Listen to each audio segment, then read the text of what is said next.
नमस्कार प्रणाम। तो कैसे हैं आप लोग? आई होप कि आप लोग अच्छे होंगे। यही मैं जा रही हूँ एक प्यारा सा दूल्हा का गीत सुनाने, जो कि जब दूल्हा लोढ़ा हटाते हैं जब माड़ों में, उस टाइम जो गीत गाया जाता है। वैसे तो हमें उतना आता नहीं गीत उत गाना, लेकिन फिर भी मैं गा रही हूँ। आप लोग बताइएगा कमेंट में हमारा गीत कैसा लग रहा है आप लोग, और कहाँ कहाँ से आप लोग हमारा गीत सुन रहे हैं, प्लीज ये भी कमेंट बताइएगा। तनी ना लजैला दुल्हा तनी ना शरमैला हो, तनी ना लजैला दुल्हा तनी ना शरमैला हो। भरल सभा में दुल्हा धनी के पैरवा पड़ला जी, भरल सभा में दुल्हा धनी के पैरवा पड़ला जी।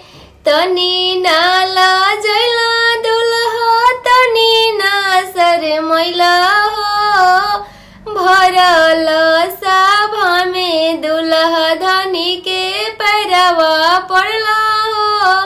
भरल सभा में दुल्हा धनी के पैरवा पड़ला हो।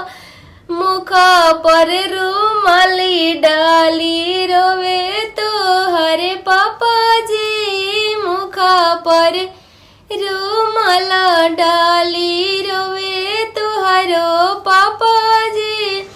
अपना बेटा के आजू नौकरा बनौनी जी, अपना बेटा के आजू नौकरा बनौनी जी।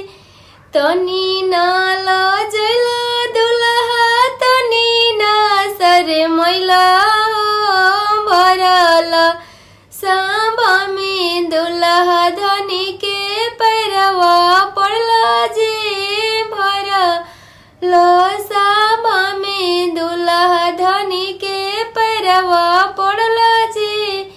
मुख पर रुमाल डाली हंसी बेटी की पापा जी, मुख पर रुमाल डाली हंसी बेटी की पापा जी। आज हम नौकर खरीद लेनी पापा जी, आज हम नौकर खरीद लेनी पापा जी।